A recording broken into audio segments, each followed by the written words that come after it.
right, you guys can see it in the Cybertruck running 2024.45.25.5, aka just another version of the holiday update, and definitely excited for this one. One of the features and reasons for the delay for the Hardware 4 or AI 4 vehicles was because we just got FSD supervised 13.2.1. Now we've been upgraded to 13.2.2 and they merged the branches, so this does have the holiday release as well on here. Let's go ahead and really jump more so into the holiday release features rather than the FSD. We'll do a whole separate video on that. If you don't follow the channel, we have had numerous issues with Cybertruck and FSD. Really, a lane drift has been terrible. The acceleration back to a good speed on a highway, it just lagged behind all that. Hopefully this helps improve all that. All of the features are still the same and upcoming improvements are still the same. So again, we're not going to jump into any of this as it didn't change too much. So let's take a jump right into 44.25.4, which is the main branch of this holiday release here. And as you can see, one of the main ones that we're super excited for is the Apple Watch update, where you can now use your Apple Watch as a key to unlock your vehicle and do some other simple edits as well. Trunk actions, battery levels, it's all here. I'm super excited, and hopefully, as Tesla always does with the regular app, this will only keep improving, where you can edit compilations, and you'll see what we mean about that in our Apple Watch video that we're going to be doing here shortly as well. One big change here that a lot of people are excited about is the mobile app dashcam viewer. You can now view Sentry Mode and dashcam clips right from your phone itself, so you don't have to run to your vehicle and hope to find what the alert was. And this is retroactive, so any clips that are saved, you can pull up on your phone. SiriusXM, this had a lot of discussion around it before, just simply for the fact that this app is better than apparently it is in maybe a Model S or X. This isn't your typical satellite receiving SiriusXM app. Tesla vehicles now don't have satellite receivers for SiriusXM. This is simply an internet-based app, which is why it requires premium connectivity or a Wi-Fi connection. I can't speak knowledgeably enough to SiriusXM. We don't have it, we don't use it. So if any of you guys like it, comment down below. Are you excited about this change, or do you even care? One change I am excited about is the ability now to set arrival energy. So it used to be whenever you traveled to a destination, Tesla would just get you there, and it didn't matter if it was at 10% or 2% battery charge. But that could be an issue if there's no superchargers, or if there was simply no way to charge at your destination, because you'd still have to find and navigate to another supercharger on the way. So now, between 5% and 95%, you can select what arrival energy you get to your destination at. Super helpful if you're road tripping and traveling around. I like this, big fan. Another change is now the ability to search along the routes you're on. So while navigating, you can search for a location like coffee shops, fast food, or other shops, and the results are now filtered to show options along your route. Each result also includes an estimated detour time, nice little touch there as well, and the ability to now have basically a radar map in your Tesla. It is precipitation map and weather at destination. So previously, with another update, as you can always see here, you can see what your current location weather is. Now you can zoom out and look at where exactly your destination is and how the weather will be once you get there. Again, you do need premium connectivity for that to work. Something pretty fun and exciting is custom wraps and license plates for Cybertruck. Tesla did announce it will be coming to other vehicles, but for now it is starting with the Cybertruck, and this allows you to customize your wrap or license plate.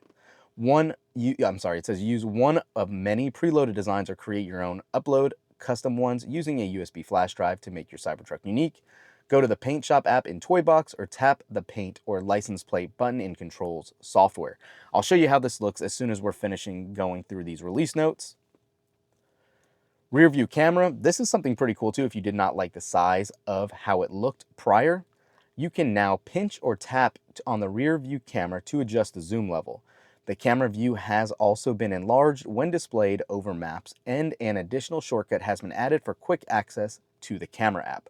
Super fun. I'm happy to see this simply because sometimes that rear view camera is kind of distant and does not look very helpful aside from just seeing a vehicle, not too much else around it. TuneIn is another one we don't use too much, so I can't speak to this. If you guys like TuneIn, let us know if this is a good addition here as well. Now you can play rear games on the rear screen Very nice, and you can start the game straight from the rear touchscreen. Just open up the arcade, and you can join a game that even started from the front screen, or just simply play your own in the back. Santa mode has now been added with a Tesla bot and some cyber reindeer, and the sled is also, well, you can see, it looks like a chopped up Cybertruck. Very cool, neat little update here. From what I've heard, and we haven't obviously put it to the test yet, but the reindeer's lights are the turn signal, so if you're turning left or right, each respective basically Christmas lights around the reindeer will indicate a turn signal. Light show update, there has been 2 new light shows added here. You can schedule them now right from your Tesla app also, which is nice.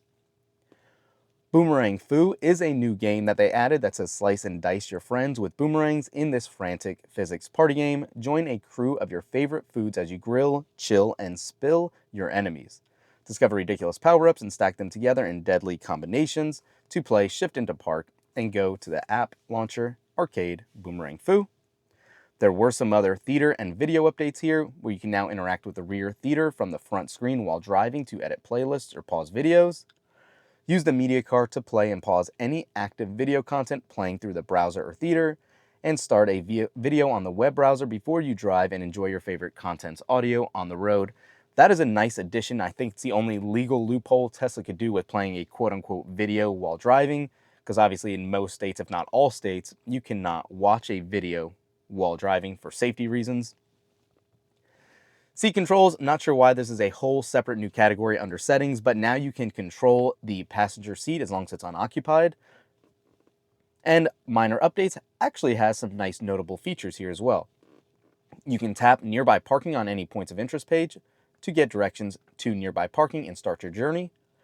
You can navigate with dynamically routing to allow you to move around closures and displays them along affected routes. If anyone attempts to open your door or trunk while Sentry Mode is active, you'll receive a notification on your mobile app. That's very nice. Sentry Mode doesn't need to be activated, doesn't need to be triggered, I should say, as long as it's active. That is nice, so you will get that alert right on your mobile phone. You can now review dashcam clips in your vehicle. The video player will actually skip directly to the recorded event instead of sometimes a few seconds before. The Energy app now features a new consumption page where you can now visualize your energy usage over the last 200 miles. It also displays your projected range based on the average consumption and remaining battery. When navigating to a supercharger upon arrival, you'll be notified on the touchscreen of any stalls that are currently out of service. We've always been able to see when navigating to a location, if there is something not in service, it would tell you one is shut down or out of order. Now when you get there, it'll actually tell you the specific stall. If it's 1A, 1B, 1C, whatever the scenario might be, it will actually give you that information. While reversing, your music volume can automatically lower to help you focus on parking. If you need something like that, that's under control, safety, lower volume in reverse. And Vampire Survivors has been updated, adding new quality of life features and performance improvements, and your typical minor fixes and performance enhancements have been applied. So, jumping right into a lot of these new dots that you can see notifications for, we obviously have the new change to energy here, where you have your new consumption. Obviously nothing is there, but that is one of those changes that we were just talking about. Toy Box is next up with the alert, and first things first, you can see Paint Shop that I was just talking about, and now we can either select it down here or just go to Customize, and we can actually pick a wrap here. You can see it defaults right back on the left side to the typical basic one, but if you want to go ahead and wrap it or put any of these effects on it, you can do that right from your car, and these are all of the preloaded ones. If you want some of the camo looking colored ones, the glitch ones, those are all here. There are some pretty nice standard ones that Tesla has preloaded. I've always been a fan. If you knew, we went to the delivery event for Cybertruck. I've always liked this one. I'm going to keep that right here. And then if you click on license plate, you can actually adjust this as you wish as well and say Cyber Owl is what we want to have here. And let's go ahead and say, what does this coloring do? Make it like that. Oh, it's actually have some backgrounds on it too. That's pretty cool. Drag to adjust the position. So you can kind of see it down there and all that. I can't say I'm the biggest fan of this one necessarily. Don't see a ton of fun in this, but not bad. Let me go ahead and just remove all this so we can just keep Cybertruck there. What other backgrounds do they have? Oh, they actually have like a whole imaging gallery. Pretty cool.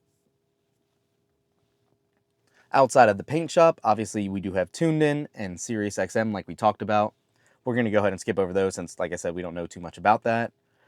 And then in settings, you obviously have some changes in here. There's that new seat controls pattern, which is definitely somewhat interesting. I get the need to have that if you want to put something in the back or the person in your back seat passenger can't assist with that. It's easy to just have those settings there to move around. Under safety, like we said, if you scroll all the way down, you now have lower volume in reverse. If that's something you need, it is here for you to use. And then for the most part, that's all here. Camera visibility did come in the prior update, but there is no other new maintenance section here like there is on the Model 3. But aside from that, that is most of the new changes here. Again, one of the most exciting ones is definitely the one for Apple Watch that we are about to do a full video on, so make sure you're subscribed to the channel to get alerts for when that goes live. But aside from that, let us know, how well do you like this holiday update for 2024? Tesla said they were going to step it up this year. What do you think? Did they give us enough useful features? Curious to know what you guys think.